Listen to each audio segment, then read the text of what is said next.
commence. Donc, merci à tous d'être présents parmi nous pour cette dernière conférence du cycle de conférences que Nadia German a donné à l'École normale supérieure au mois de mars. Donc, pour ceux qui ne la connaissent pas, Nadia German est professeure de philosophie à l'Université de Fribourg. Elle est spécialiste de philosophie arabe, plus particulièrement de Farabi, mais aussi de philosophie du langage.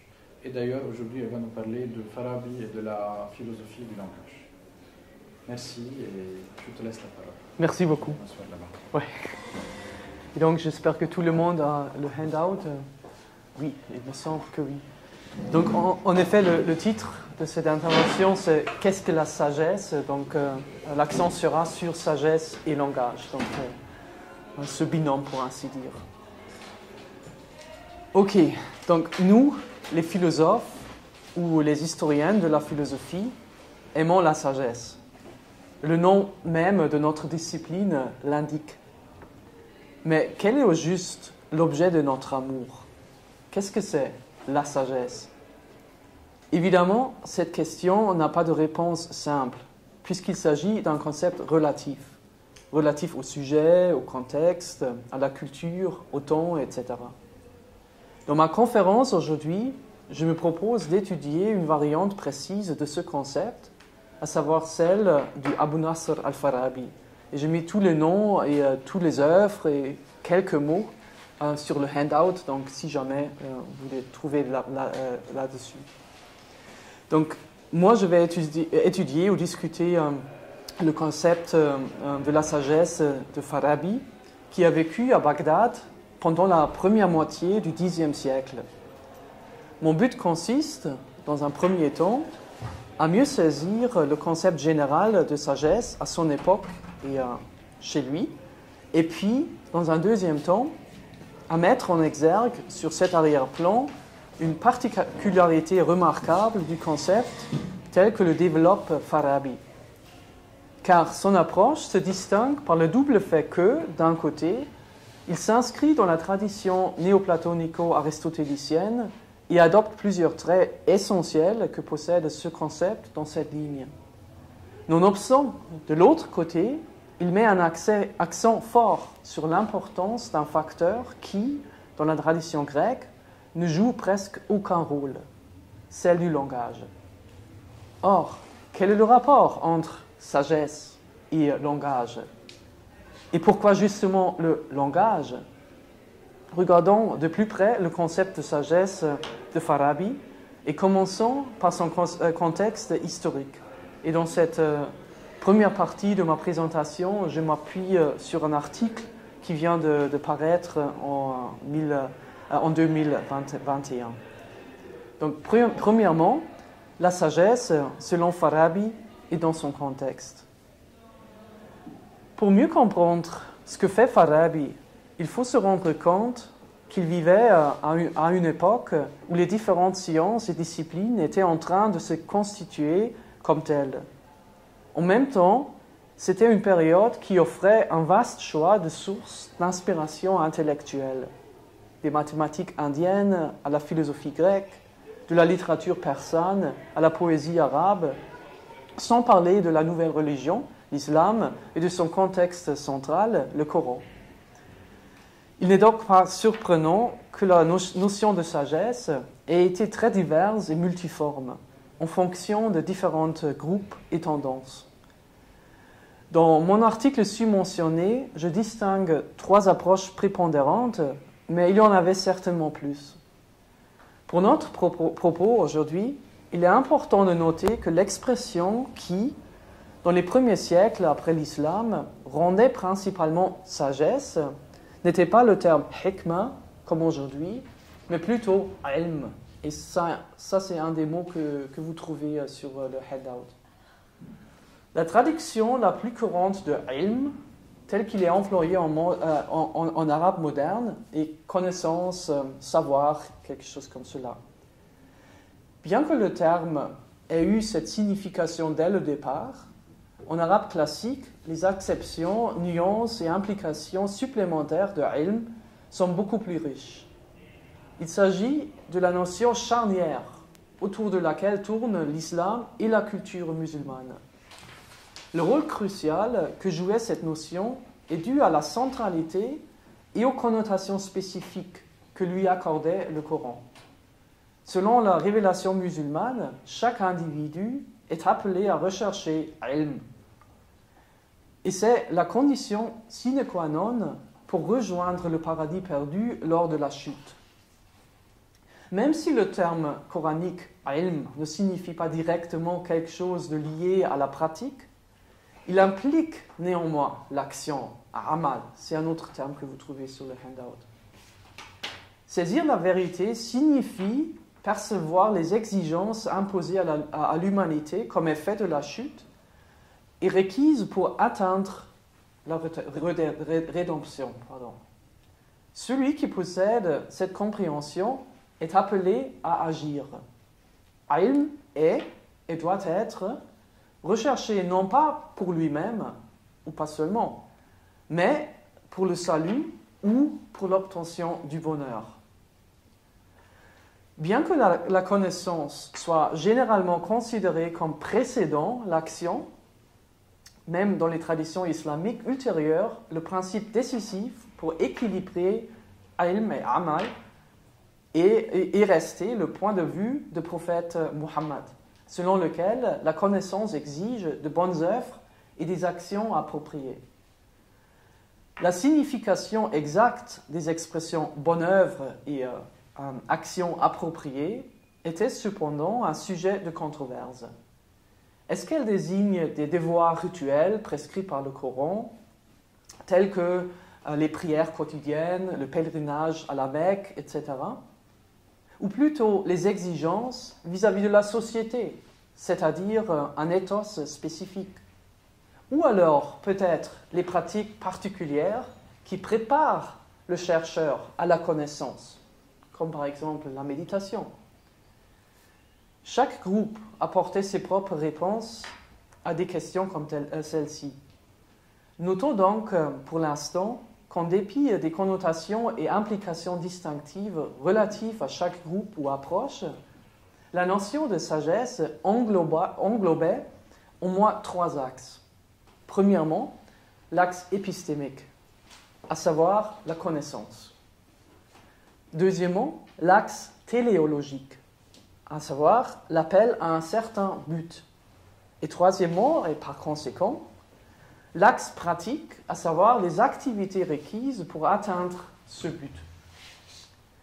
Examinons maintenant les grandes lignes du concept de sagesse de notre personnage principal, Farabi. Farabi était un philosophe, un terme que vous trouvez aussi ici sur le handout. Donc il était un philosophe, c'est-à-dire quelqu'un qui se considérait comme héritier et continuateur de la tradition grecque, et en particulier d'Aristote. Il n'est donc pas surprenant que sa notion de sagesse soit liée à celle des sources grecques à sa disposition. Pour commencer, on peut dire que la sagesse des phalasipha, c'est le pluriel de philosophe, donc la sagesse des phalasipha est celle de la raison naturelle ou humaine, la sagesse accessible et applicable grâce aux facultés dont les êtres humains sont naturellement dotés. Et ça, c'est un peu contrairement à la religion, selon laquelle, bien sûr, la révélation et l'intervention divine sont essentielles, eux aussi, ou elles aussi. Cependant, même si Farabi peut être décrit comme un aristotélicien, sa préoccupation philosophique s'accorde non seulement avec la tradition grecque, mais aussi avec son contexte culturel et religieux.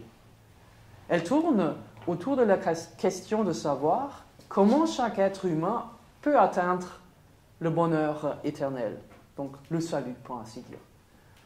Sa notion de sagesse, comme nous allons le voir, se situe précisément au cœur de cette problématique.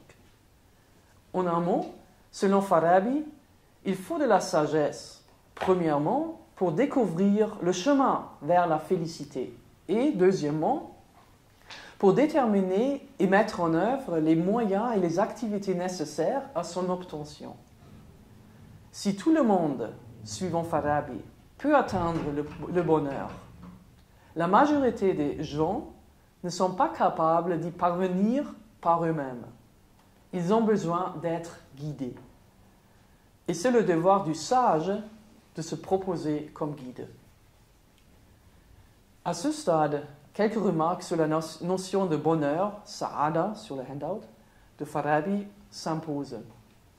Dans un court traité, le Tahsil al-Sa'ada, aussi sur le handout, donc dans ce traité, consacré spécifiquement au sujet du bonheur, Farabi énumère les choses par lesquelles la félicité peut être atteinte, à savoir, et maintenant je cite Farabi, les vertus théoriques, les vertus délibératives, les vertus morales et finalement les arts pratiques. Dans le reste du traité, il explique ce qu'il entend par ces vertus et ces arts. Pour notre propos, trois aspects sont importants.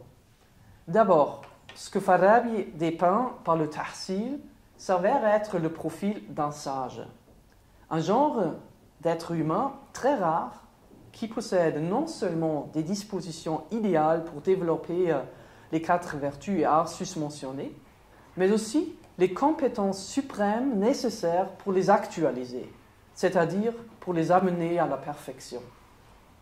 Néanmoins, même si la majorité des gens n'ont pas des dons aussi exceptionnels, ils doivent tout de même affiner ces vertus et ces arts dans la mesure où cela leur est possible.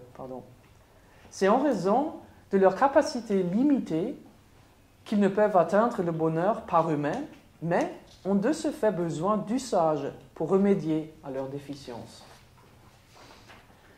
En outre, il ressort de divers écrits farabiens que la condition essentielle pour atteindre la félicité est l'acquisition du savoir, de ilm.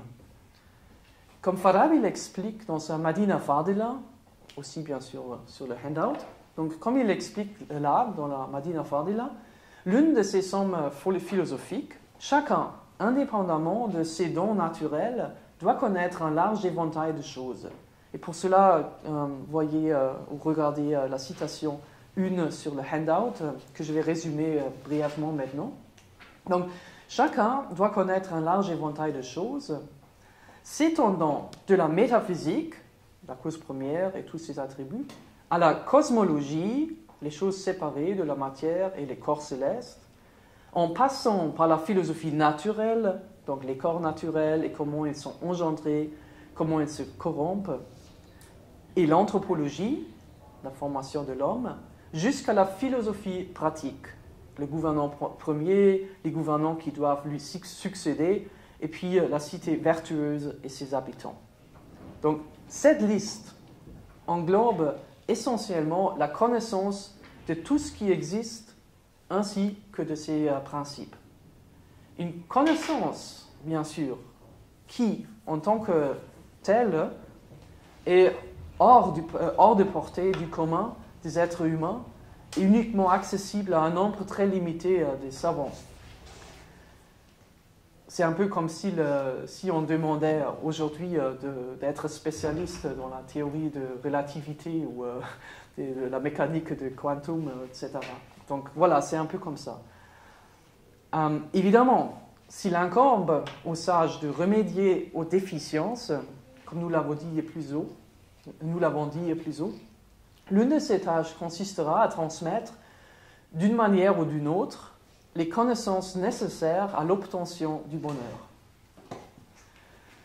Cela nous amène à un autre aspect notable concernant les 4 vertus et arts énumérés dans le tahsil, à savoir la dimension pratique. Même si son accent est mis sur l'acquisition de ilm, et donc sur les vertus théoriques, Farabi prend au sérieux la division aristotélicienne de la rationalité en théorique et pratique. La perfection de soi, selon lui, ne s'accomplit pas seulement en vertu d'une connaissance abstraite, la maîtrise des sciences théoriques, mais exige également la capacité délibérative et les compétences pratiques pour dériver de cette connaissance des règles et des pratiques qui contribuent à l'obtention du bonheur, ainsi que pour les mettre en action. Donc, les deux côtés, théorique et pratique.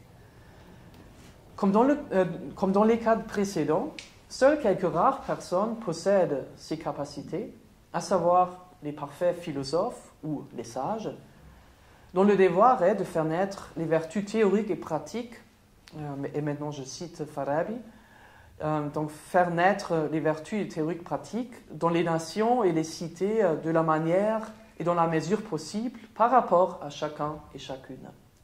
En bref, le véritable sage est à la fois celui qui connaît tout ce qui peut être connu et le gouvernant suprême. Cette notion du sage rappelle le philosophe roi de Platon, association qui est, dans une certaine mesure, justifiée. Sans entrer dans les détails, la principale différence entre les deux concepts consiste en la théorie farabienne de la nature humaine et de la perfection. Pour lui, la perfection de soi implique l'actualisation de la nature humaine, c'est-à-dire la rationalité, dans toute sa plénitude, donc y compris la rationalité théorique et pratique. Par conséquent, le devoir de retourner dans la caverne et d'agir en tant qu'instructeur et gouvernant politique ne vient pas de l'extérieur, pour ainsi dire en contrepartie de l'éducation reçue grâce à la police. Donc ça, c'est le modèle de Platon. Il est plutôt inhérent à la nature humaine elle-même, c'est-à-dire qu'il fait partie intégrante de son propre télos naturel.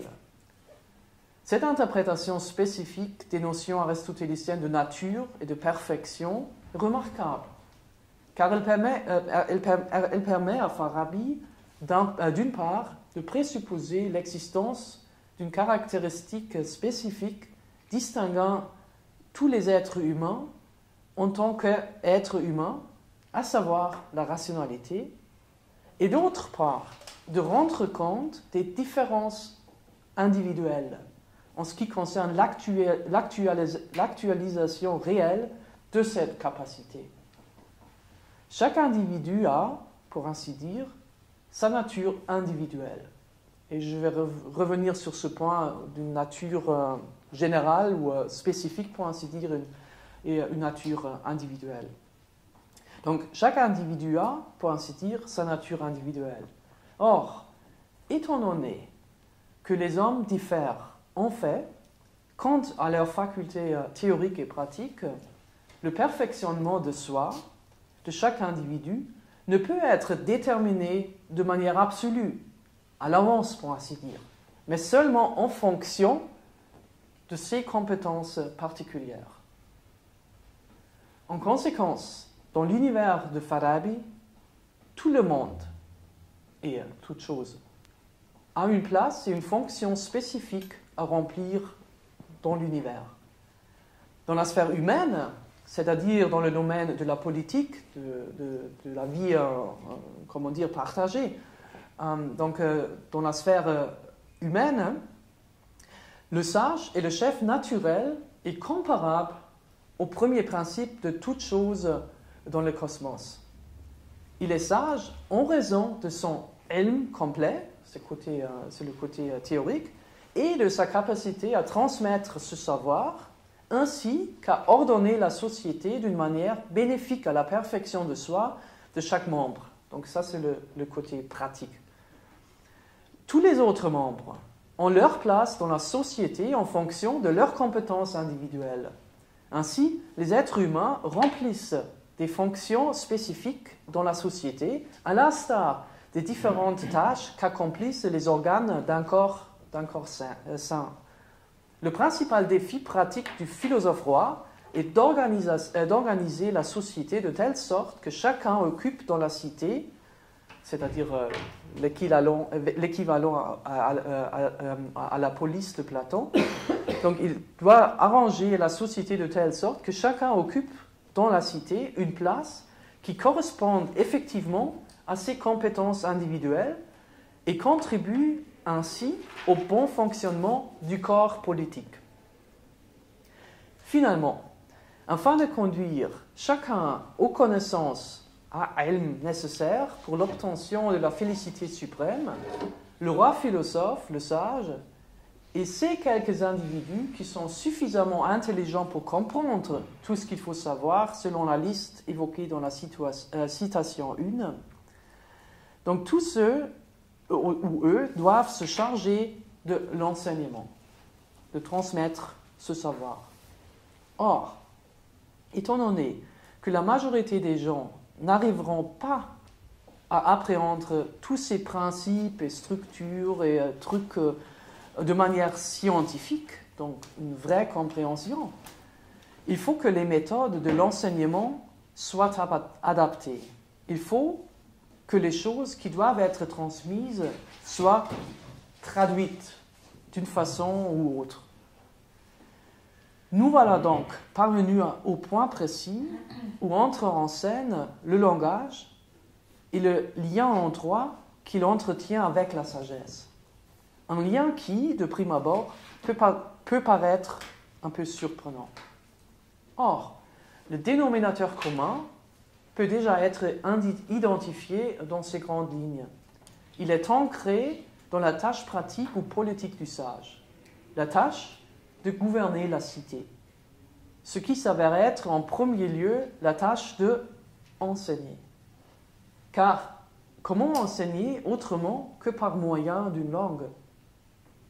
Attaquons donc la deuxième partie de cette conférence, le lien entre la sagesse et le langage chez Farabi. Et pour ce faire, revenons brièvement à son anthropologie. Et pour le reste de mon intervention, je me réfère à un article qui paraîtra plus tard cette année. Mes excuses. Donc, deuxièmement, sagesse et langage chez Farabi. Selon Farabi, comme nous l'avons vu, les êtres humains sont affectés par la téléologie d'une double manière. Ce sont les deux natures dont on a parlé. On y va maintenant.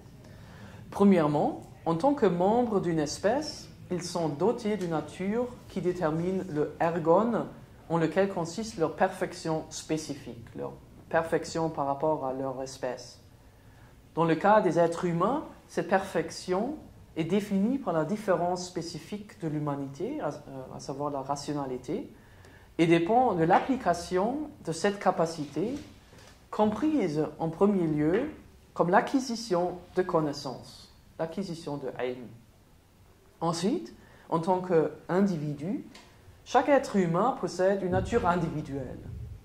Ainsi, chacun ou chacune se distingue par les compétences et les dons particuliers, les forces et les faiblesses, avec lesquelles il ou elle naît, de sorte que les capacités rationnelles diffèrent aussi considérablement entre les individus.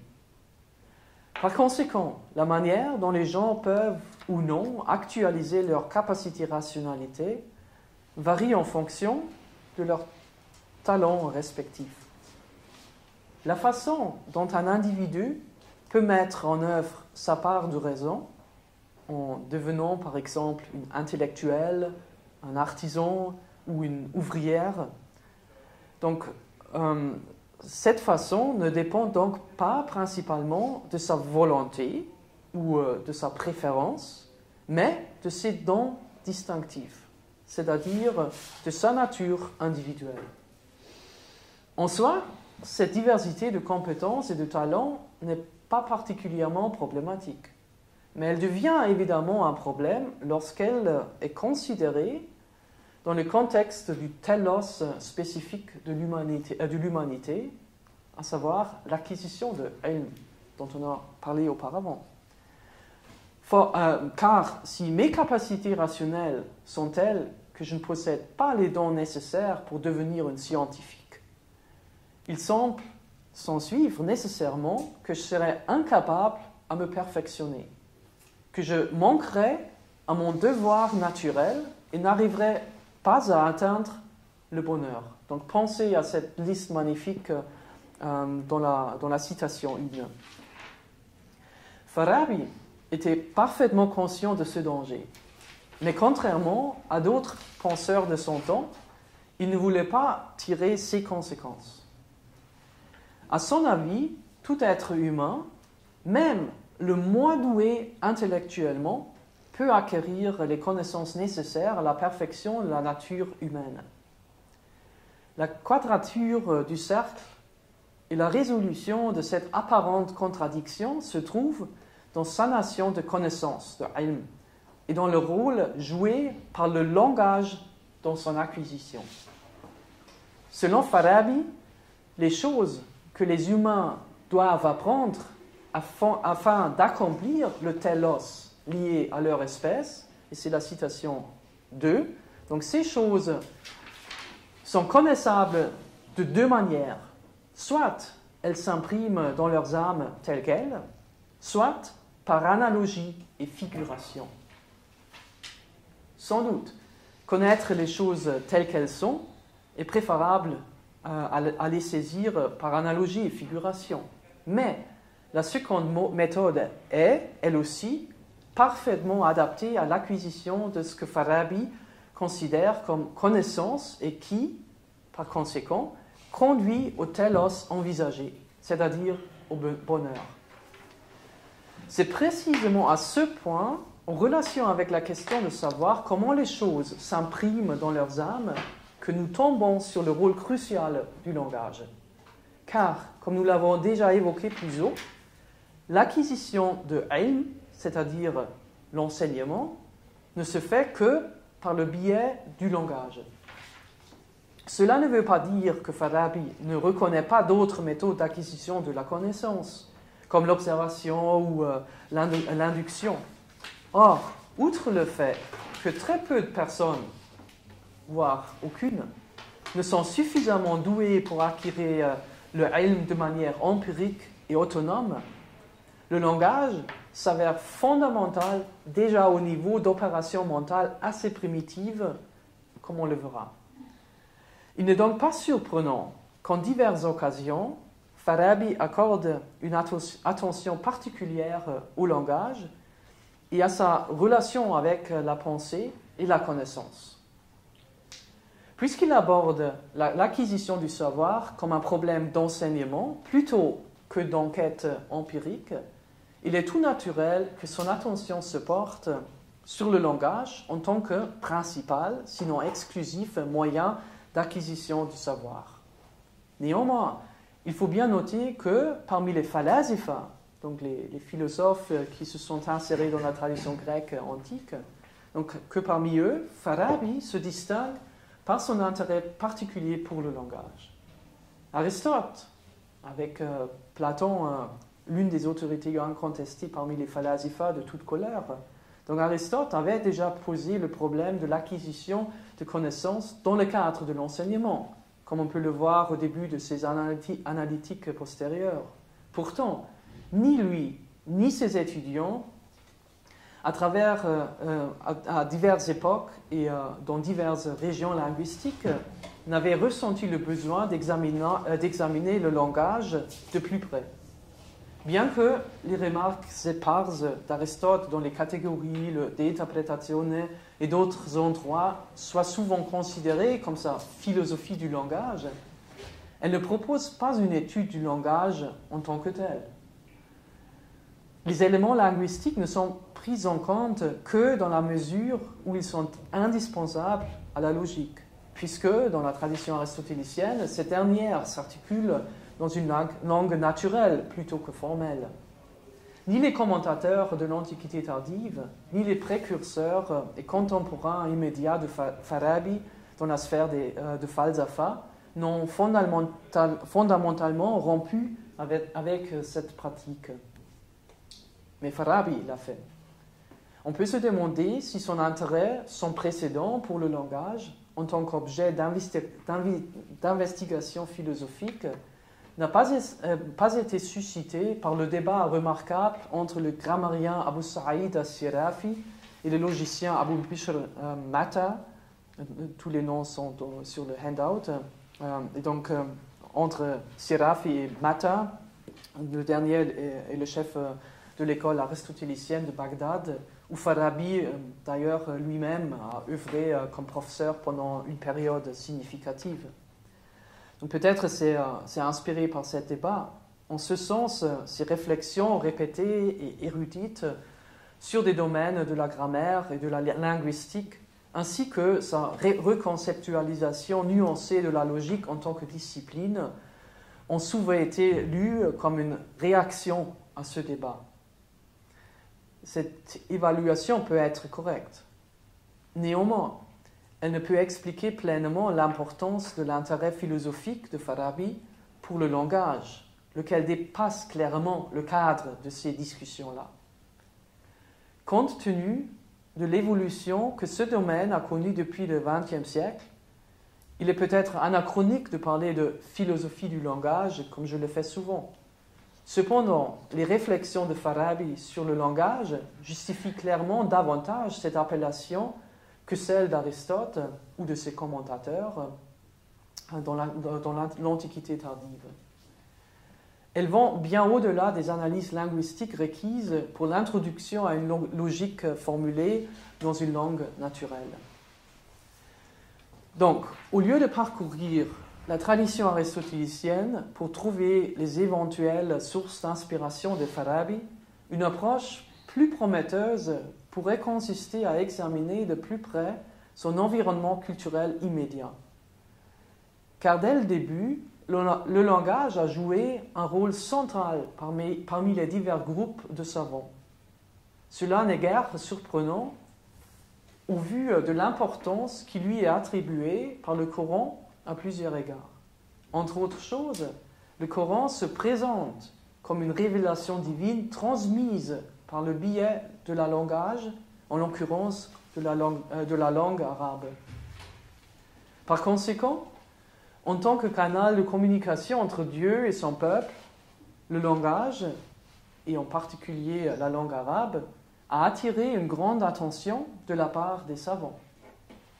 Pour s'assurer que le message divin serait toujours compris par les générations futures, il était impératif de développer une compréhension approfondie du phénomène du langage lui-même. Qu'est-ce que le langage exactement ? Quels sont ses éléments constitutifs et comment sont-ils composés ? Comment le langage transmet-il du sens ? Comment expliquer et analyser les différents phénomènes sémantiques que sont, par exemple, l'ambiguïté ou la métaphore ? Ce sont des questions comme celle-ci qui ont été, dès le début, passionnément discutées par les savants. Et ce sont ces questions que l'on retrouve tout au long de l'œuvre de Farabi. Assez souvent, on retrouve des échos des débats en cours dans les domaines, par exemple, de la linguistique, du droit ou même de la théologie. Nous sommes donc fondés à supposer qu'il connaissait assez bien la culture intellectuelle de son époque. Farabi cherchait à promouvoir la philosophie aristotélicienne, sans doute, et ses interlocuteurs et disciples n'étaient autres que ses contemporains, qui, d'une manière ou d'une autre, avaient accès aux livres et à l'éducation. Des gens qui, comme lui-même probablement, avaient très probablement fréquenté les écoles de grammaire et de Coran, puis, pour une raison ou autre, étaient tombés sur la falsafa. S'il a eu, à savoir si Farabi a eu du succès en tant qu'enseignant, et son surnom de deuxième enseignant suggère qu'il en a eu. Donc s'il a eu du succès, cela est probablement dû au fait que ses écrits sont centrés sur des questions qui résonnent avec les préoccupations de ses contemporains. Or, parmi les grandes questions de son époque, figurent deux problèmes intimement liés. Les problèmes du langage et du ilm. Concept clé, comme je l'ai évoqué. Suivons donc ce lien et examinons son rôle dans la sphère politique. Donc, troisièmement, langage et société. Ces dernières années, le récit de Farabi sur l'origine du langage a acquis une certaine célébrité, du moins parmi les chercheurs de falsafa. Dans la deuxième partie du Kitab al-Huruf, sur le handout, donc dans le livre des lettres, où il envisage un mythe non seulement de l'origine du langage, mais de toutes les facettes de la culture humaine, il adopte la position des conventionnalistes par rapport à l'origine du langage. Selon leur point de vue, les êtres humains qui étaient réunis dans une sorte de communauté primitive ont progressivement et par accord mutuel institué le langage. Et maintenant, je cite le passage numéro 3 sur le handout. Si l'un des membres de cette communauté a besoin de faire connaître aux autres qu'il a dans l'esprit ou les intentions qu'il a en tête, il utilisera d'abord un geste. Ensuite, il articulera un son. Puis après cela, il utilise différents sons par chacun desquels il signifie l'une des choses qu'il a signifiées par le geste, de sorte qu'il établit pour chaque chose ostensible définie quelques sons définis. Et puis il discute ça un peu, et après quelques paragraphes, il continue. C'est ainsi que naissent d'abord les lettres, huruf, de cette communauté, et les expressions, les alphaz, composées de ces lettres. Cela se fait d'abord par une personne quelconque parmi eux. Ainsi, il arrive que l'un d'eux articule un son ou une expression pour signifier quelque chose à quelqu'un d'autre, et que l'auditeur le mémorise. L'auditeur utilisera dorénavant précisément cette expression, et ainsi, tous deux auront accepté cette expression et se seront mis en accord sur elle. Et ils s'adresseront aux autres avec elle jusqu'à ce qu'elle se propage dans un groupe ou dans ce groupe. Ce n'est qu'un stade ultérieur de cette période initiale de l'histoire spéculative de l'humanité, lorsque les hiérarchies sociales seront établies et qu'une différenciation se produira entre les gens communs et une élite. Donc ce sera à ce stade-là que la langue sera davantage développée par quelqu'un ou quelqu'un en pluriel qui fonctionne à la fois comme gouvernant politique et comme instituteur de la langue. Et c'est la citation 4 sur le handout. Un son après l'autre sera introduit par n'importe quel habitant de cette région jusqu'à ce qu'émergent ceux qui gouvernent ou gouverneront leurs affaires et imposeront les sons dont ils ont besoin pour les autres objets. Ainsi, ils seront ceux qui instituent la langue de cette communauté. Les détails du récit de Farabi ont déjà été étudiés et n'ont pas besoin d'être réitérés ici. Mais pour notre propos, il est important de prendre note du rôle attribué au langage à cet égard. Certes, comme souligné ailleurs, au niveau ontologique, et je souligne ontologique et non pas social. Donc au niveau ontologique, Farabi ne laisse aucun doute sur le fait que la pensée, même la pensée complexe, doit être distinguée du langage et le précède essentiellement. Ces inventeurs fictifs du langage avaient déjà des choses dans leur esprit et formaient des intentions, regardez la citation 3, lorsque, poussés par le désir de partager leurs pensées avec d'autres, ils ont conçu un dispositif adapté à cette fin, à savoir le langage. Néanmoins, et ceci est crucial pour notre propos, c'est seulement sur la base de cette innovation que l'évolution culturelle de l'humanité a pu commencer. Selon le Kitab al-Huruf, ce n'est qu'une fois le langage apparu que les arts et les sciences ont commencé à se développer. Le langage, selon le récit de Farabi, est la condition sine qua non de tout progrès artistique, scientifique ou plus généralement culturel. De plus, le langage, comme le révèle la 4e citation, le langage est la couche la plus fondamentale de tout type d'organisation politique, de tout vivre ensemble, pour ainsi dire. c'est la toute première chose dont doivent s'occuper ceux qui gouverneront leurs affaires. Dans la citation, c'est-à-dire les futurs gouvernants politiques. En conséquence, ce n'est qu'après la création du langage, comme l'indique l'allégorie de Farabi, que les lois sont établies. Considérée dans une perspective moderne, cette position est remarquable.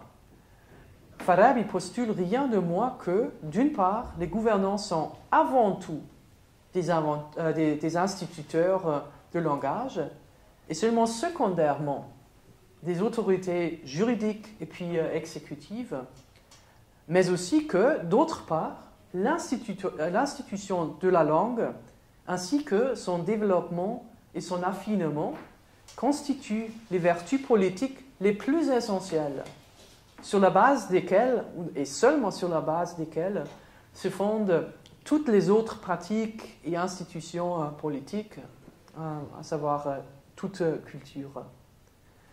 L'importance et la fonction que le langage acquiert dans ce modèle ne peuvent être sous-estimées.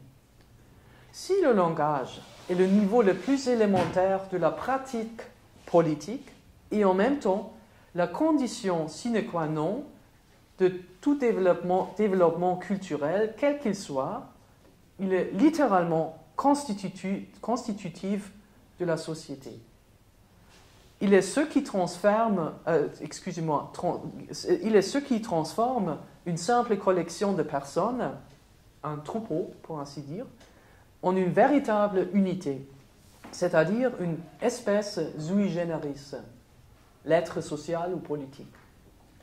Vu sous cet angle, de même que la rationalité, la differentia specifica de l'être humain, une unité numériquement une, le langage et la differentia specifica de l'être social, une entité numériquement plurielle.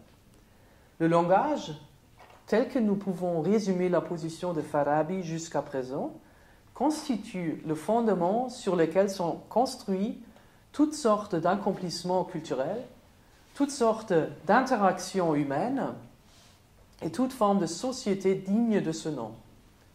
Il s'agit, en quelque sorte, de l'ADN d'une société. Cependant, en raison de la fonction cruciale en raison de la fonction cruciale qu'exerce la langue au sein de la société, elle détermine, et ça c'est important, elle détermine les propriétés essentielles de cette communauté, de la communauté qui la parle, parmi lesquelles, ces propriétés essentielles, comme nous le verrons, le cadre conceptuel et la vision du monde partagée. Et donc par ce biais, par ces propriétés, elle a un impact significatif sur le bien-être des membres individuels de la communauté. Pour Farabi, la société, comme toutes sortes d'étangs, a un télos naturel. Ce télos, selon lui, consiste à devenir vertueux ou excellent. Une société vertueuse est celle qui, au regard de la Constitution et des lois ordonnées par le gouvernant, le sage, permet le mieux à chacun de ses membres de poursuivre son télos et d'obtenir le bonheur. Comme nous l'avons dit déjà plus haut, la finalité de l'humanité est double, mais elle suppose de toute façon l'application de la différence spécifique de l'humanité, la capacité rationnelle et la quête des connaissances, de ilm. Or, si la tâche de la société consiste à fournir chacun de ses membres les moyens de poursuivre sa finalité, il faut que sa langue soit apte à le faire. Sa langue doit, d'une part, englober toutes les vérités à connaître. Pensez à la citation 1 de cette liste. Donc, la langue doit englober toutes les vérités à connaître, et d'autre part, elle doit être apte à les exprimer de manière compréhensible par tous, quelle que soit leur capacité intellectuelle. En d'autres termes, la langue doit posséder un lexique et tout ce qui est nécessaire en plus du seul lexique qui rendent fidèlement compte des vérités que l'être humain doit apprendre afin d'amener sa nature à la perfection. Et en outre, elle doit offrir des moyens linguistiques capables de transmettre les choses non seulement telles quelles, mais aussi par analogie et figuration. C'est la citation d'Une. Cela nous amène à la dernière question de cette conférence, à savoir, à quoi doit ressembler le langage pour répondre à ces exigences? Quelles sont sa nature et ses propriétés selon Farabi? Et quelle est la relation entre la langue d'une société et les intentions, les pensées et la vie intérieure de ses membres individuels qui, selon la citation 3, déclenchent le développement de la langue, l'origine de la langue. Donc, quatrièmement, de l'autre côté du miroir. Les réflexions de Farabi prennent souvent la forme des récits quasi-historiques, tout comme son mythe sur l'origine du langage et de la société dans la deuxième partie du Kitab al-Huruf. Comme on l'a soutenu précédemment, ces récits apparemment chronologiques servent à analyser quels éléments et caractéristiques du sujet considéré sont plus ou moins essentiels, c'est-à-dire ontologiquement plus ou moins fondamentaux. En ce qui concerne la relation prévalente entre l'homme et la société, entre rationalité et langage, l'application de cette procédure implique que, pour Farabi, l'individu humain précède la société. Après tout, il est l'élément constitutif de la société. Et dans le même ordre d'idées, il nous donne à comprendre que la capacité de penser de l'humanité est la condition préalable à l'émergence du langage. Regardez à nouveau la citation 3. En soi, ces deux hypothèses ne semblent pas particulièrement originales. Or, leur connotation particulière s'impose sur l'arrière-fond de la théorie dans laquelle elles s'inscrivent, mais aussi des traits spécifiques assignés au langage dans ce cadre. Le langage, selon l'allégorie de Farabi, doit être analysé comme une imitation de la pensée, et cela à différents niveaux. Regardez la citation 5. Donc, les logothètes s'efforceront, par leur disposition naturelle et non par dessein, de faire des expressions qui sont établies pour indiquer des significations, des ma'ani, des imitations des ma'ani, des significations, et de les établir pour qu'elles aient la plus grande ressemblance avec les ma'ani, avec les significations, et avec les existants. Et par leur disposition naturelle, leurs âmes seront poussées à essayer d'arranger ces expressions, ces alphades, conformément à l'arrangement des ma'ani, des significations, dans la mesure où les expressions, les alphades, le permettent. Et j'ai mis mana et dans le pluriel ma'ani, ainsi que laf et dans le pluriel alphad sur le handout, parce que ce sont des expressions que j'utiliserai aussi en arabe. Et surtout ma'ana, c'est pluriel ma'ani, c'est très important. Tant les individus fortuits présents au début que les logothètes à un stade ultérieur, donc les gouvernants premiers, les deux choisissent les lettres, les huruf, un autre terme que vous trouvez sur le handout. Donc, eux tous choisissent les lettres et les expressions, les alphades, avec soin. Alors que les inventeurs de langage aléatoires, au début, le font instinctivement, les premiers gouvernants procèdent délibérément. Mais dans l'idéal, tous cherchent à faire des expressions, des imitations, des significations et à disposer ces expressions conformément à la disposition des significations. Citation 5.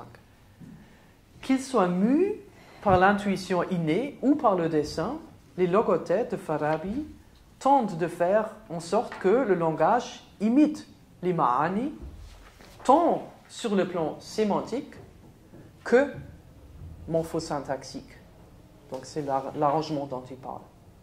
Ce faisant, le langage imite plus ou moins parfaitement, ou peut-être plus précisément, il incarne même la pensée comme un pantomime. Mon passage ici des ma'ani à la pensée abstraite, dans cette reconstruction, pourrait être critiquée. Elle est cependant justifiée si l'on prend en compte l'ontologie de ma'ana, le singulier de ma'ani. Selon Farabi, les ma'ani se produisent dans 3 domaines, où ils existent dans 3 domaines. Dans la réalité, dans la pensée et dans le langage. Dans la citation 5, il n'est pas immédiatement évident de savoir si Farabi pense à des ma'ani réels ou mentaux. Il ne fait certainement pas référence aux ma'ani linguistiques, puisque celle-ci présuppose l'existence du langage, qui est précisément ce qui est en train d'être créé. Plus probablement, il prend comme point de référence les significations mentales, les ma'ani mentaux, comme l'indique le parallèle avec la situation 3, les intentions qu'un logothète a en esprit. En tout cas, et c'est le détail remarquable ici, ces ma'ani mentaux sont nécessairement doublés par les significations réelles, les ma'ani réels, c'est-à-dire de choses, de propriétés et d'événements se produisant dans la réalité extramentale. Car, selon Farabi, les significations mentales ne sont produites que de 2 manières. Soit par la perception des sens secondés par des processus mentaux tels que l'abstraction, soit par l'utilisation du langage, c'est-à-dire par le biais de l'audition et de la lecture de quelque chose. Il n'y a pas cependant d'autogénération de la pensée dans un monde farabien. Par conséquent, avant l'invention du langage, les ma'ani mentaux ne peuvent être que les produits de l'interaction avec la réalité, l'abstraction de la réalité, des ma'ani réels, réels. Mais c'est, à son tour, précisément ce type de pensée dérivé de la réalité. C'est ce type de pensée qui se trouve à la base du langage, à la base de la création de langue. C'est exclusivement les ma'ani dérivés de la réalité que le peuple primitif de Farabi avait en tête et désirait partager avec les autres, dans la citation 3. Comme l'indiquent donc les spéculations de Farabi sur l'origine du langage, celui-ci est, au moins dans sa couche la plus fondamentale, une imitation de second ordre de la réalité. C'est une image d'une image, une imitation de ma'ani mentaux qui, en fait, sont des représentations de choses, de propriétés et d'événements, c'est-à-dire de ma'ani réels. Pour Farabi, le langage, dans son essence, incarne littéralement le monde tel qu'il est perçu et compris par les gens à l'origine, et plus tard, bien sûr, par le gouvernant. Le terme clé à cet égard est imitation, muhaka, que vous trouvez dans la citation 5. Un terme qui peut facilement être mal compris, surtout s'il est lu à la lumière d'une compréhension platonicienne spécifique, selon laquelle les imitations, tout comme n'importe quel autre type d'artefact ou d'être dérivé, qu'il s'agisse d'une peinture ou d'un pantomime, d'une ombre ou d'un reflet, sont en un sens défectueuses. Qui plus est, les imitations, selon ce point platonique de vue, peuvent être trompeuses, prétendre être quelque chose qu'elles ne sont pas, et égarer délibérément les gens. Mais ce n'est pas ce que Farabi veut dire. Certes, les imitations ne sont pas les choses elles-mêmes, et en ce sens, elles sont effectivement, sur le niveau ontologique, elles sont défectueuses. Pourtant, elles sont souvent ceux qui nous rapprochent le plus possible des choses elles-mêmes. Comme le dit déjà Aristote, ce ne sont pas les choses elles-mêmes qui peuplent nos organes de sens ou nos esprits lorsque nous percevons et pensons, mais plutôt les impressions, les images ou les concepts des choses. En d'autres termes, pour percevoir et comprendre quelque chose, il faut le traduire dans le langage d'abord de l'âme, de la perception, et puis de l'esprit, de la pensée. C'est précisément ce que font la perception et la pensée, et c'est ce type de transformation en un médium différent que Farabi cherche à saisir au moyen du concept d'imitation et d'expression voisine. Ainsi, pour lui, imiter quelque chose signifie le représenter aussi fidèlement que possible dans un milieu différent. Ces observations nous ramènent à la caractérisation des expressions, des alfaz, par Farabi comme des imitations de signification, de ma'ani, et indirectement d'existants. La citation 5. Alors que la perception et la pensée, c'est-à-dire les ma'ani mentaux, selon la tradition aristotélicienne, représentent les choses réelles de manière naturelle. Elles peuvent donc mieux être comparées aux ombres et reflets déjà mentionnés. Les expressions, eux, ou elles plutôt, sont le résultat d'un effort, d'une activité volontaire, comme la peinture d'un objet ou le rôle d'un personnage dans une pièce de théâtre. Elles sont des artefacts. Pourtant, comment les ma'ani peuvent-ils prendre la forme des sons? Les significations ont-elles des caractéristiques acoustiques? Du point de vue d'Aristote, ces questions sont futiles, car pour lui, la relation entre les sons et les significations est arbitraire. En conséquence, les sons véhiculent des ma'ani, non pas en raison d'un pouvoir représentatif énigmatique qu'ils possèdent, mais seulement comme le résultat d'une convention arbitraire. Cependant, dans la tradition linguistique arabe, la conviction qu'il y a un lien intrinsèque entre le son et la signification, ainsi que l'idée que les lettres racines, les huruf, sur votre handout, et les schémas grammaticaux supervenants sont motivés, c'est-à-dire que les signes linguistiques sont établis pour certaines raisons ontologiques et non de manière absolument arbitraire, ces idées étaient largement acceptées. Déjà, Sibawayh, sur votre handout, l'un des fondateurs de la tradition linguistique arabe dans le 8e siècle, déjà lui, il était convaincu que les sons sont des indices des significations. Comme le montre, par exemple, sa discussion sur le mastar, le non-verbal, aussi sur le handout, qui peut suivre différents modèles. La forme spécifique que prend un non-verbal, selon Sibawayh, correspond au mana de ce mastar. Donc ça correspond au mana du mastar correspondant.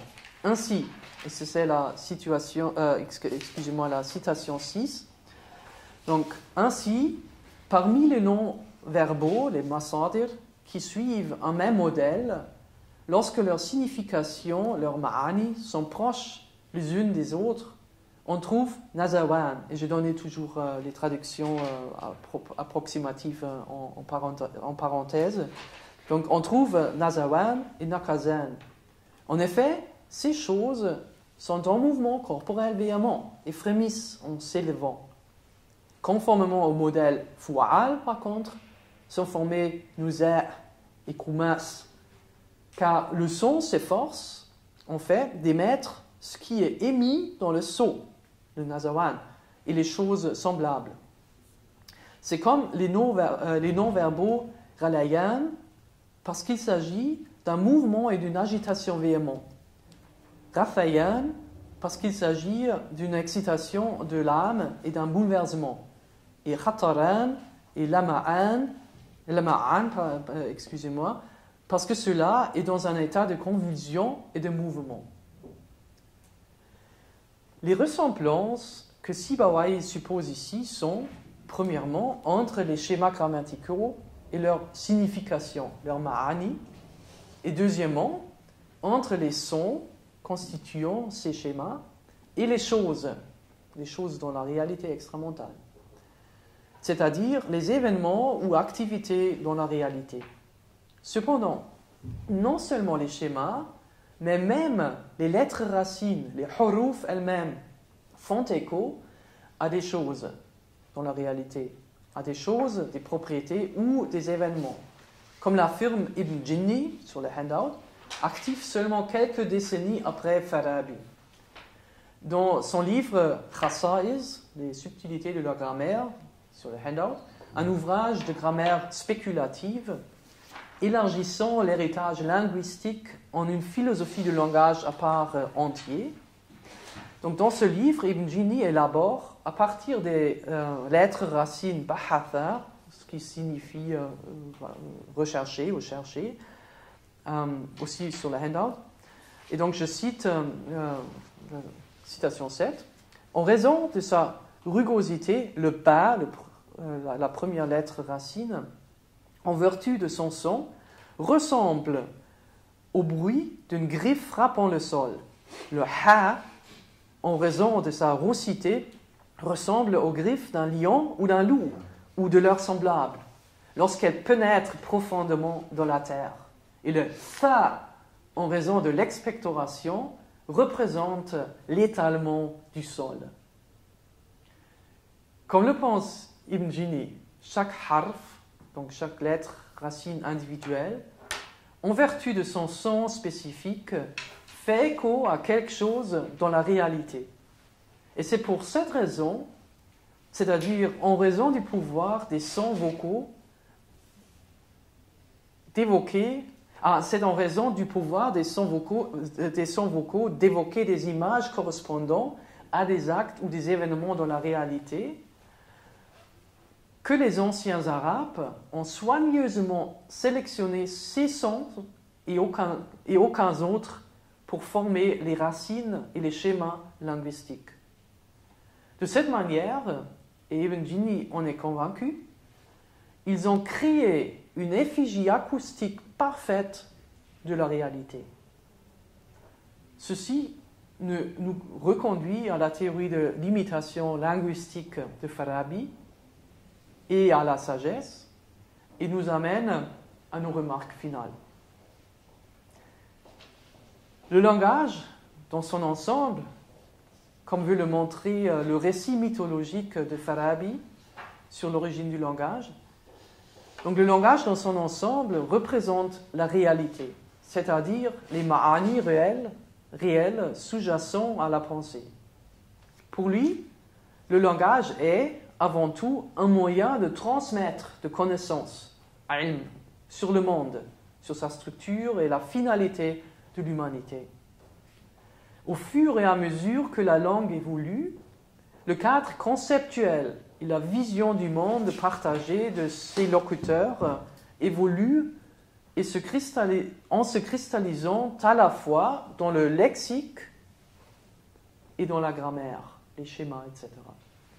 Ainsi, c'est en grandissant au sein d'une société spécifique que les êtres humains en viennent à adopter l'univers tant conceptuel que métaphorique tel que l'incarne leur langue. Comme le dit Farabi dans le Kitab al-Huruf, citation 8, les jeunes gens s'habituent à articuler les lettres, les huruf, de leur communauté, les expressions, les alphaz, qui en découlent, et les phrases composées de ces expressions de telle sorte qu'ils ne violent pas leur habitude et ne se détournent pas de ce qu'ils ont pris l'habitude d'utiliser. Leur habitude, en cela, s'installe si fermement dans leur âme et sur leur langue qu'ils ne connaissent rien d'autre. Farabi met ici l'accent sur les aspects formels du langage. Cependant, avec les formes, les huruf, les schémas linguistiques, les structures de phrases.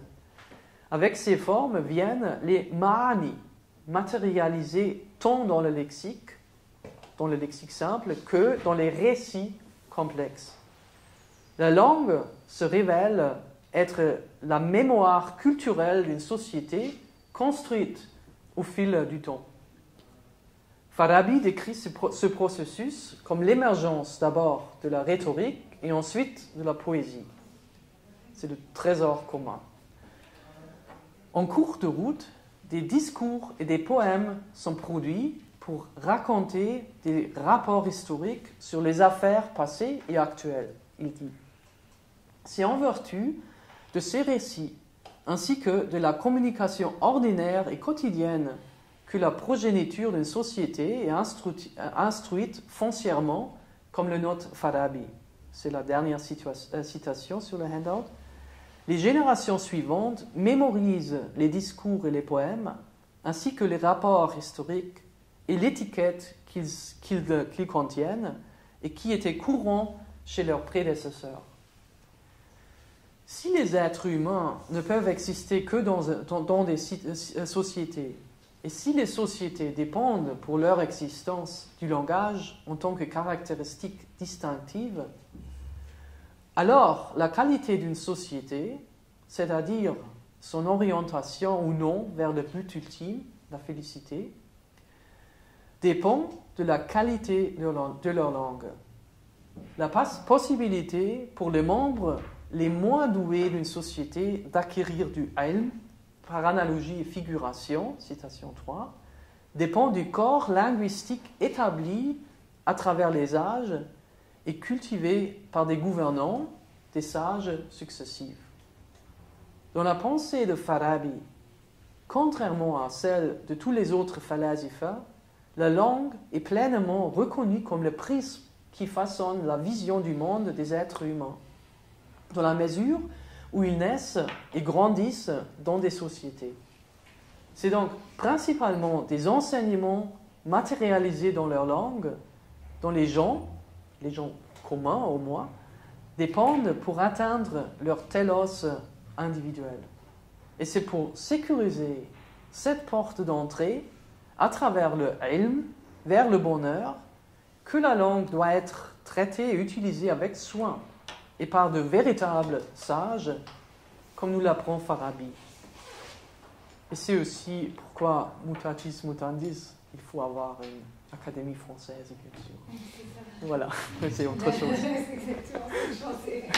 La rectitude de la langue, ouais, c'est ça.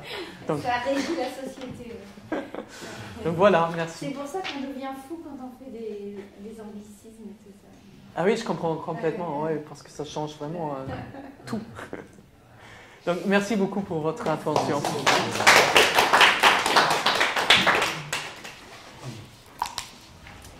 Donc je ne sais pas si ça fait partie du jeu, mais bien sûr je prends des questions avec plaisir. Je vais juste une question, mais je vais essayer de parler d'abord.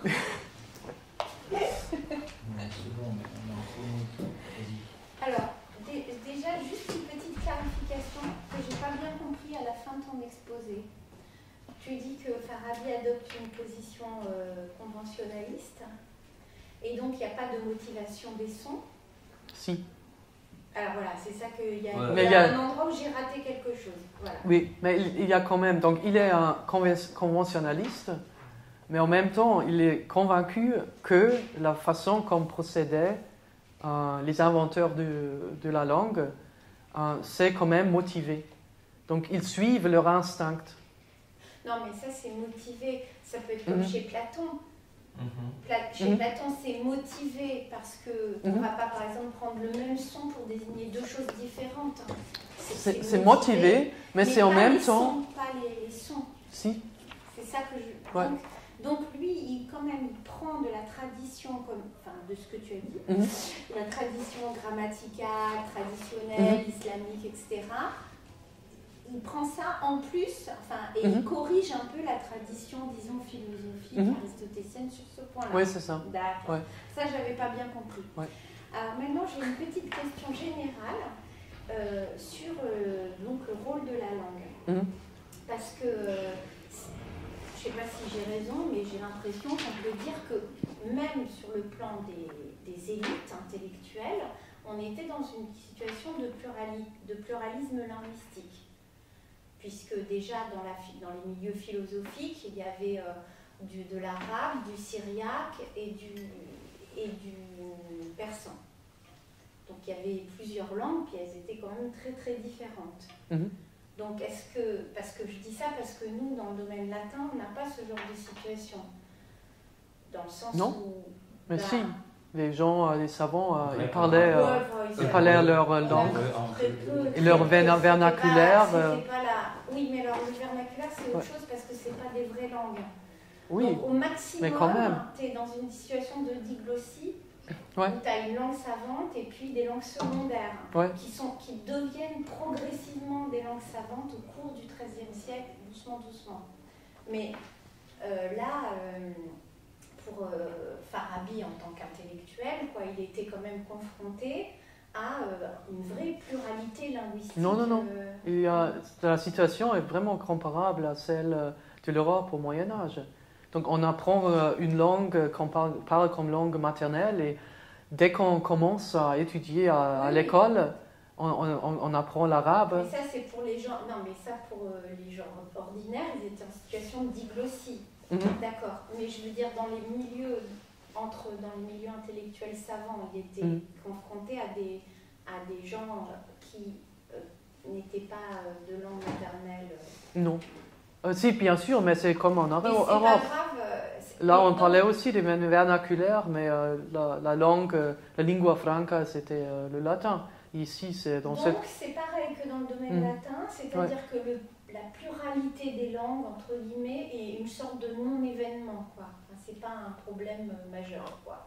Oui, donc il y a certainement, donc pour quelqu'un comme Farabi, donc au moins ces indications, j'interprète ces indications d'une telle façon.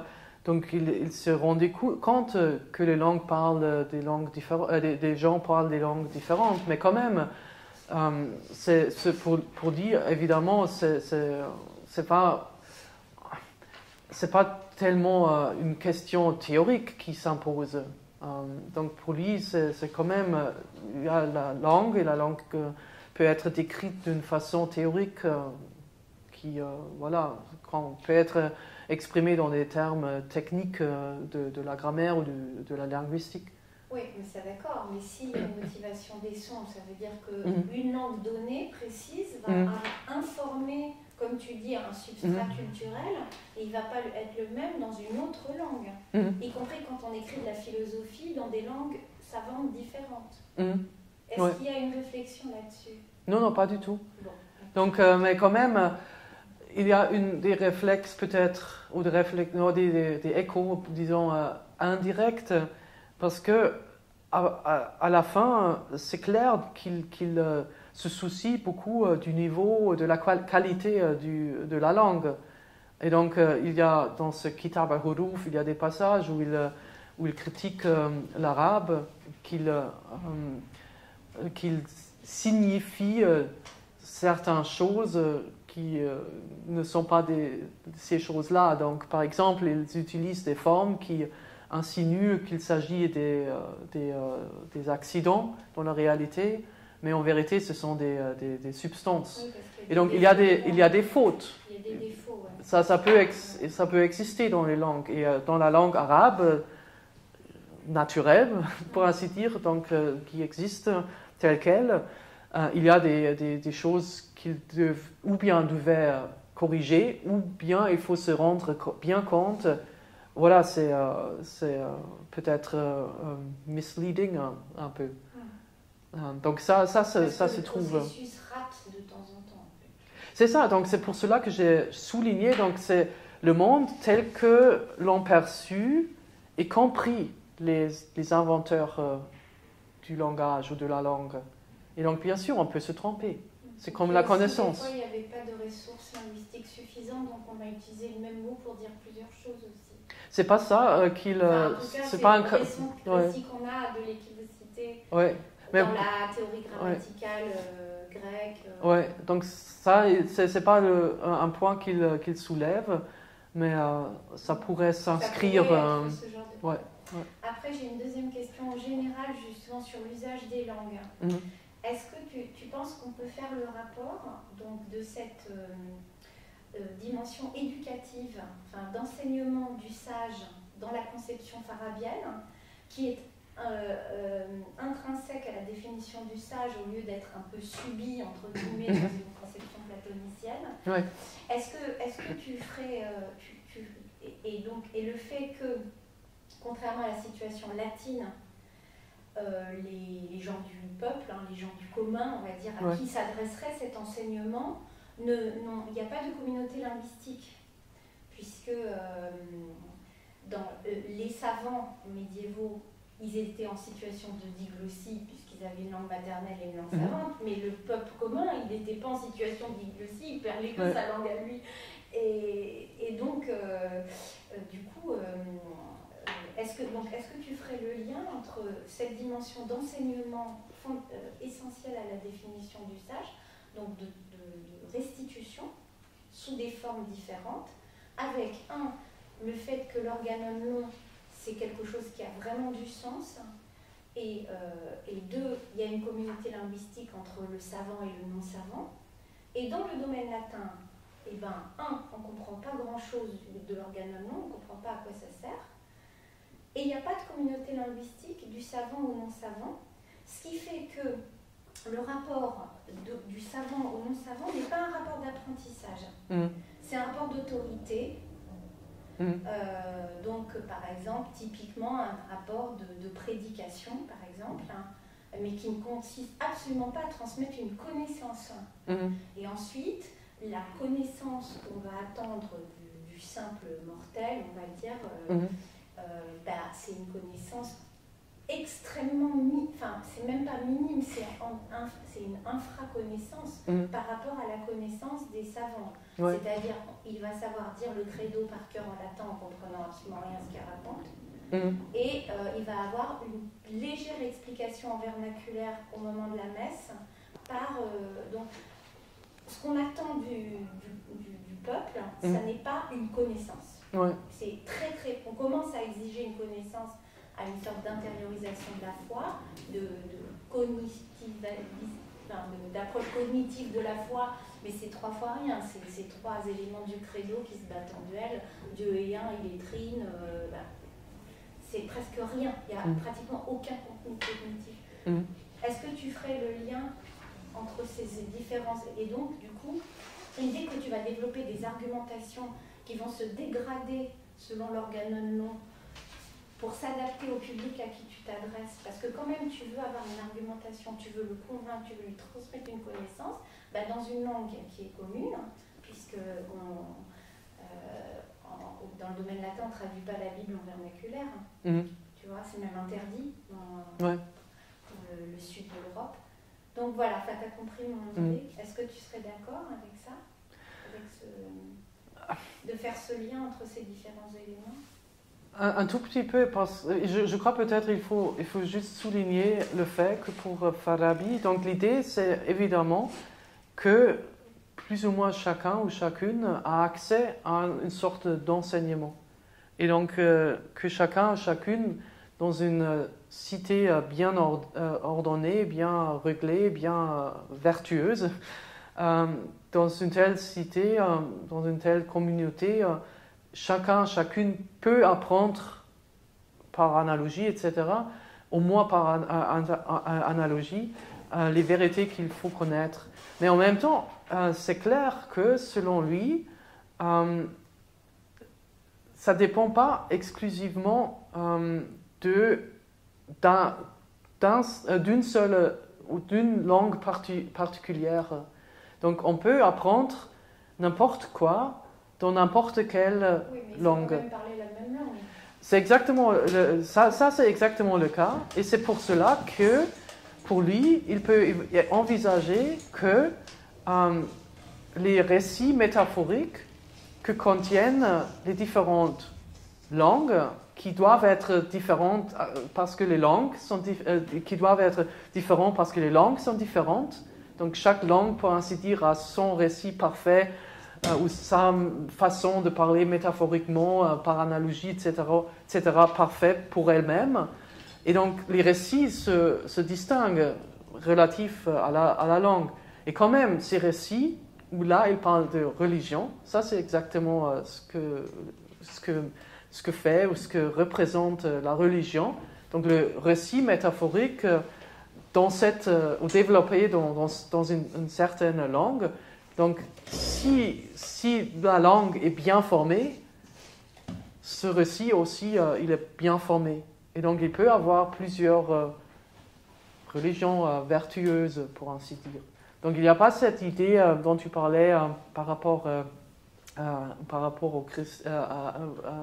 la religion chrétienne.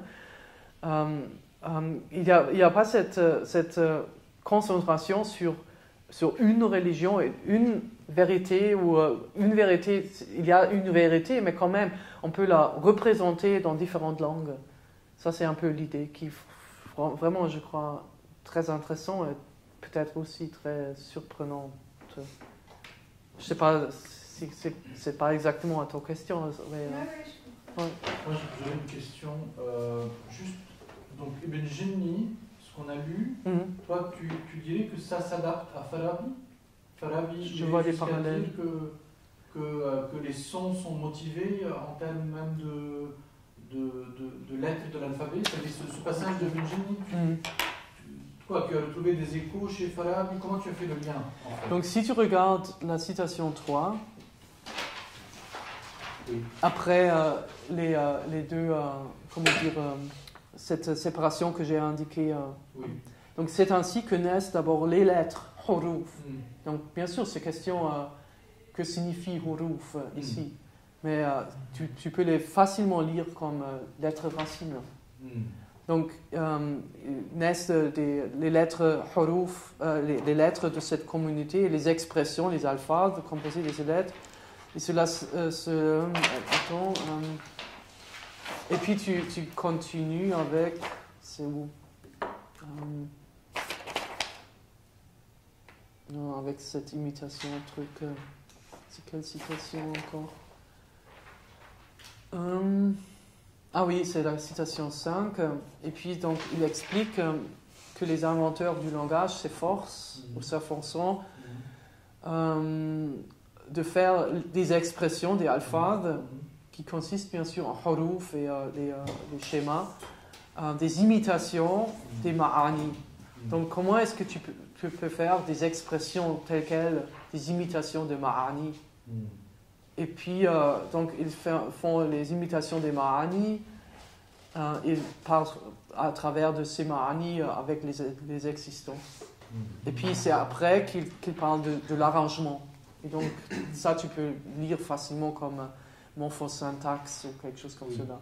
Et donc, c'est pour cela que j'applique mon interprétation sur les deux niveaux. Donc, le lexique, donc à savoir les ma'ani transmises par les lettres et les expressions, et sur le niveau morphosyntaxique,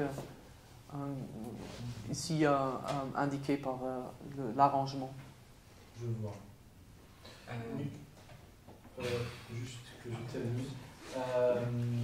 Oui, je vois ce que tu veux dire, mais ça me semble, oui, bon.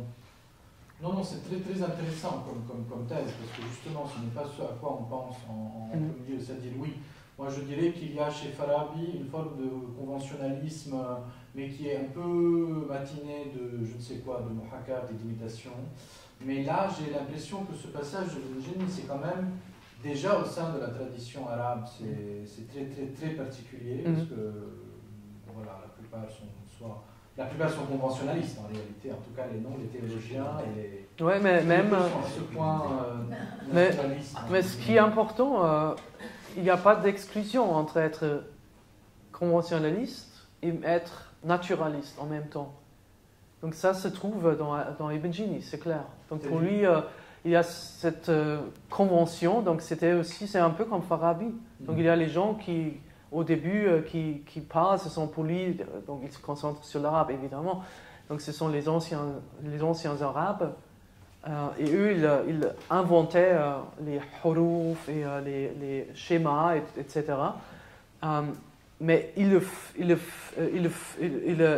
faisaient en utilisant c'est exactement comme Farabi, leur intuition, Rariza, où il a plusieurs expressions qu'il utilise, en utilisant leur intuition naturelle pour faire les sons les plus proches, semblables. Et ça donne quoi? Donc, un lexique divisé en deux, une partie du lexique serait motivée naturellement par les sons, et puis il y a une partie qui est strictement conventionnelle? Non, c'est tout inventé par les anciens arabes. Ils s'accordaient, ils étaient d'accord de l'utiliser entre eux. Et puis ils ont, pour ainsi dire, construit la langue ensemble au fur et à mesure. Donc c'est un processus qui prenait du temps. Mais où il suivait, selon Ibn Jini, si tu appliques sa théorie, qui concerne vraiment la langue entière. Okay. Donc la rugosité du bas et le machin du ha sont censés se retrouver dans tous les mots. En fait. Tu as peut-être entendu de ce qu'on appelle sa théorie de l'étymologie grande ou de la dérivation grande. Et donc chaque lettre a ses implications sémantiques, et c'est pour cela que chaque racine, donc chaque racine qui comporte les mêmes lettres, même si la succession varie, sont des racines voisines qui appartiennent à une signification vague peut-être, mais à une signification partagée. Donc il y a cette idée que ainsi toutes les lettres racines constituent une certaine, presque une famille une famille sémantique, pour ainsi dire. Et donc c'est super bizarre ça, mais c'est l'idée qu'il développe. Et de même pour les schémas, donc qui superviennent aux racines et leur donnent leur forme précise. Eux aussi, ils ont ils évoquent des connotations spécifiques. Et donc, en termes de filiation, tu dirais que c'est quoi? C'est Ibn Jini qui développe les idées de Farabi? Il y a un lien entre les deux? Ou c'est juste... Je crois qu'il y a le contexte partagé. Mais un lien, j'ose pas l'établir. Ouais. Vous avez une question? Si vous me permettez de parler en anglais, je voudrais bien, parce qu'il y a quelque chose que je ne peux pas exprimer en français pour le moment, malheureusement. Mais quand même, ce que j'ai vu, et c'est ce qui m'a frappé comme le linguiste, c'est que it seems that Al-Farabi and maybe his contemporaries, they really succeeded in combining Aristotelian and Platonic attitudes toward the language, but in a very idiosyncratic way, because we see some discussions about motivations on the phonetic level in Cratylos, but we don't see anything about motivation and imitation on the level of morphosyntactic level of language. As far as I know, in Plato we don't find this. Then we find at Aristotle, in Perihermeneias, we find something about part of speech, etc. But we don't find there anything about motivation between the sense and the form of the language. Though there are some discussion of this, but Al-Farabi goes further. He takes the structure of the language, which is at level higher than just phonetics, and says that it's also motivated, which is much conspicuous because structure of the language on higher levels really can be, to some extent, motivated by the chose tel quel. And on this level there is really a connection between logics and grammar. So it's I think that if we consider this like this, there is nothing incompatible between being convention-based and creativist like this. If we consider that the language consists of different levels, and he already understood it quite well. This is the first idea I would like to transplant. The second one is that, of course, for all these old traditions, it was la langue par excellence, c'était une langue, la langue sacrée, comme la langue de Quran, and also the language of pre-Quranic poetry, which was also a kind of point of reference. So it's very interesting that Greek, Arab, and the Latins, they were not interested in other languages. For them, there was only one language about which they discussed. But the issue is that what I was about to say. I'm sorry. It was yes, that the very nature of Semitic root, of course, was very favorable for all this kind of ideas of imitation, because this three-letter, three-sound root is really can be considered as something that is changed during all these declinations. It's something that we don't have in Greek. It's something that we don't have in Latin. It's very specific to the to Semitic root. So maybe this I'm not maybe this roof. It not only one letter, but more like ensemble de lettres, comme trois lettres de la racine peut-être. Because there were very interesting studies about Quranic and the classical Arabic that there are at least 400 roots that have very obvious onomatopoeic sense. And of course, it was very conspicuous for someone who studied this stuff. It was like obvious in a way, culturally obvious. That there was motivation. Yeah, that's why I said in reply to Ziad that it's I don't want to establish really an explicit an explicit link between between Farabi and Ibn Jinni, but I would. Il y a un substrat culturel plus général. Exactement, c'est le contexte général où c'est déjà bien accepté, c'est ça. Oui. Et donc c'est aussi pour cela que j'ai pris donc juste les deux citations, celle de Sibawayh et celle d'Ibn Jinni.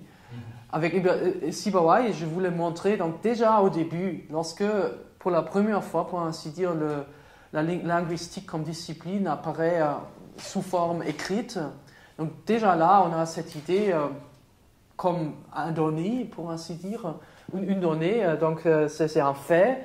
Voilà, il y a cette relation entre qu'est-ce qu'on exprime et comment on l'exprime. Donc là, c'est le rythme et les langues voyelles et les courtes voyelles. Donc c'est un peu cela. Et probablement aussi les sons eux-mêmes, le caractère des sons eux-mêmes.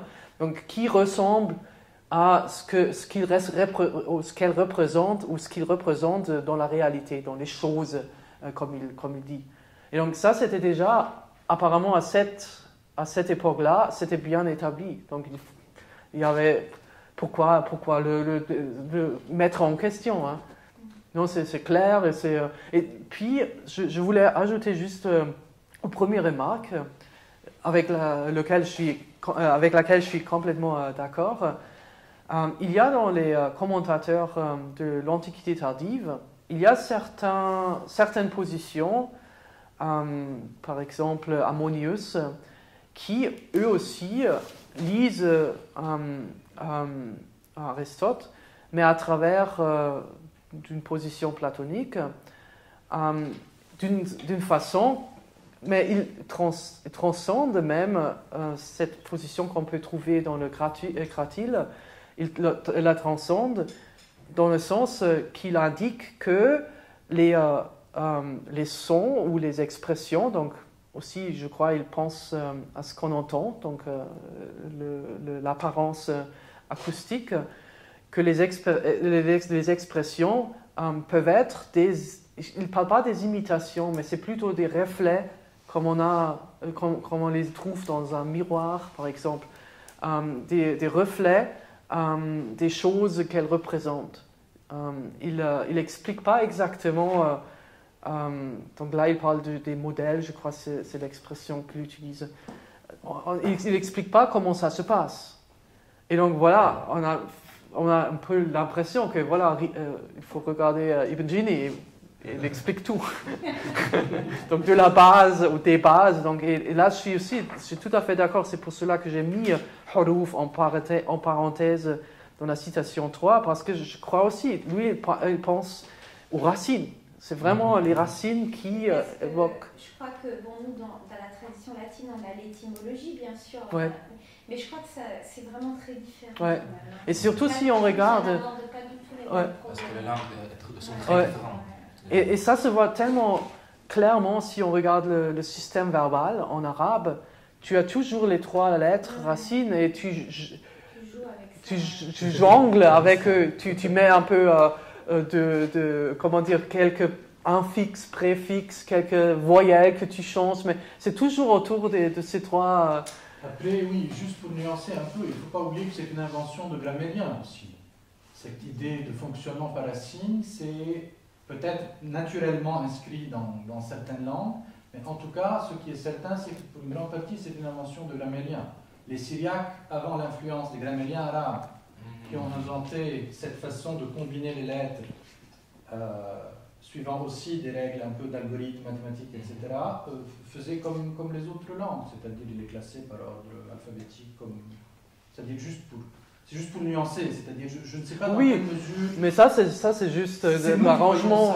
Oui. Il y a 3. Ouais, c'est ça. Donc c'est. Radical. Ouais. C'est vrai, mais nous on voit aussi les choses d'après la manière dont les grammaires nous décrivent les langues. Oui, bien sûr. Oui. Juste pour dire ça. Mais bien sûr. On le dire langue. Mais on voulait faire la même chose avec le français. Mais peu importe si on arrange. C'est difficile de trouver radical avec le français. Ce que Ziad souligne, c'est que les dictionnaires sont organisés par lettres racines. C'est pas alphabétique, donc. Ouais. Et donc c'est ainsi qu'on retrouve pas seulement un mot, mais vraiment le champ sémantique entier qui appartient à cette route. Et alors moi j'ai encore une question sur l'usage cette des langues, racine. toujours. Est-ce que dans la formation de base religieuse, disons celle à laquelle le plus grand nombre pouvait avoir accès, on apprend par cœur le texte, le Coran? Du coup, on apprend quand même de l'arabe coranique. Mais dans quelle mesure on comprend ce qu'on récite? Parce que, tu vois, par exemple, dans le domaine latin, on te demande juste de savoir le credo, donc ça fait 4 lignes, et c'est tout, et ça c'est le grand max. On te demande de savoir à peu près ce que ça veut dire, mais même au niveau, si tu passes au niveau au-dessus, pendant très longtemps, les prêtres eux-mêmes faisaient des homélies où ils récitaient des homélies préparées à l'avance de latin, où ils ne comprenaient pas grand-chose non plus eux-mêmes. Donc, quel était le niveau de communauté, de communication linguistique entre un imam, les savants ou un philosophe, et puis quelqu'un qui a reçu une éducation moins basique? Est-ce qu'il comprenait vraiment l'arabe?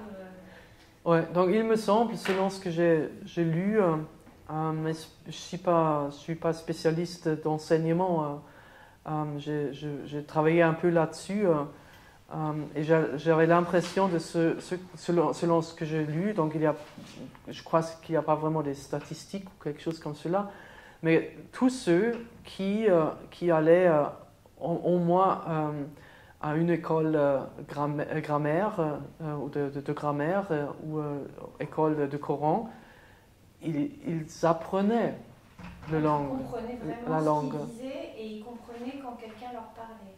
Je crois que un oui. commentaire sur le Coran. Ils pouvaient écrire, ils pouvaient lire. Oui, donc et c'était donc, une vraie connaissance. il me semble, oui. Même si elle n'était pas parfaite. Ouais. Mais, Ouais. Et donc, quand il y avait des sermons, il y avait des Ouais. sermons, et donc dans cette langue, et les gens comprenaient quand même, pas forcément à 100%, mais ils comprenaient ce qu'on leur disait. Quoi. Ouais, c'est ce que je suppose, ouais.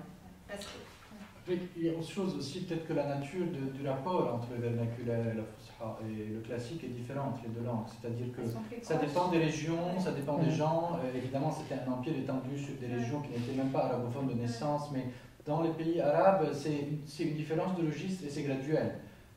Donc, et je on pense que peut c'est quelque chose qui est comprendre très important. Non seulement on comprend, mais on s'adapte à notre manière très naturelle au public auquel on s'adresse. Ce n'est pas une diglossie tracée.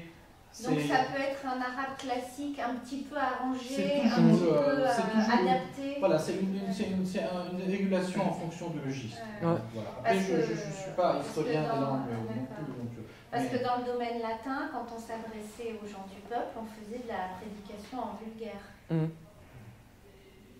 Là, la frontière est floue. Je ne sais pas si on peut savoir à quel moment un locuteur arabe, je ne sais pas s'il peut vraiment savoir dans certaines situations s'il est en train de parler la fusha ou son dialecte. C'est vraiment graduel, il y a plusieurs registres. Enfin, Ouais. voilà, je voulais juste... Bon, enfin, en tout cas, on peut dire qu'il y a pour quand ça. même une communauté de compréhension linguistique qui existe. Oui. Quels qu'en soient les... Ouais. Voilà, qui existe Ouais. pas chez nous. Quoi. Ouais. Ouais. Ouais. D'autres questions? Très bien. Ah oui, allez-y. Pardon.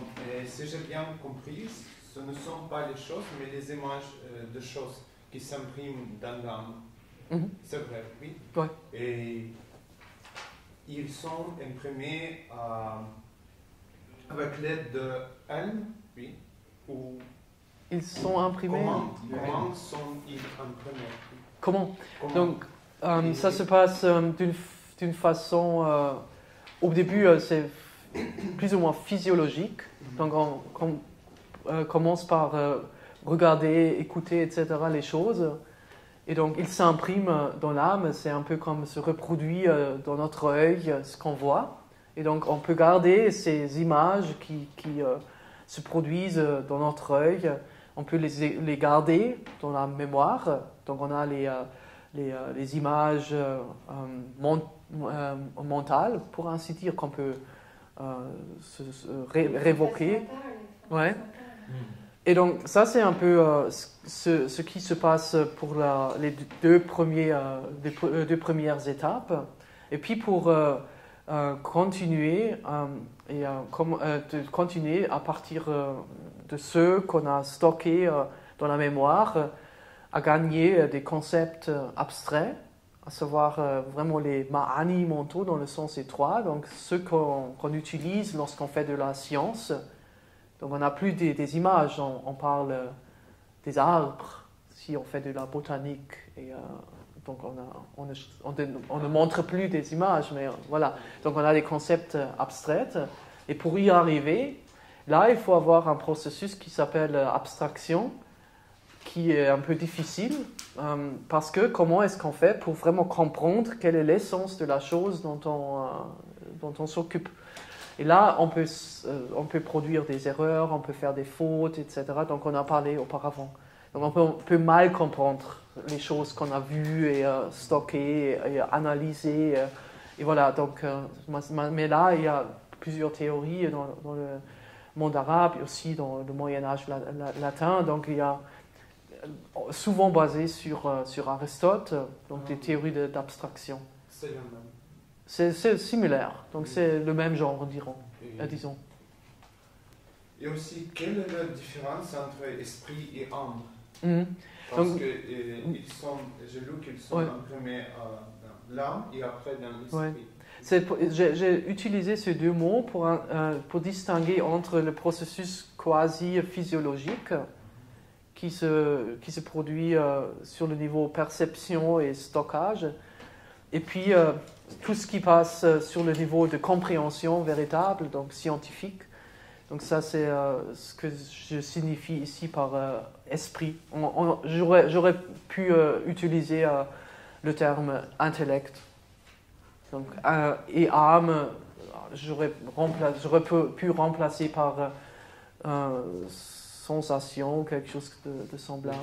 Ouais. Bon.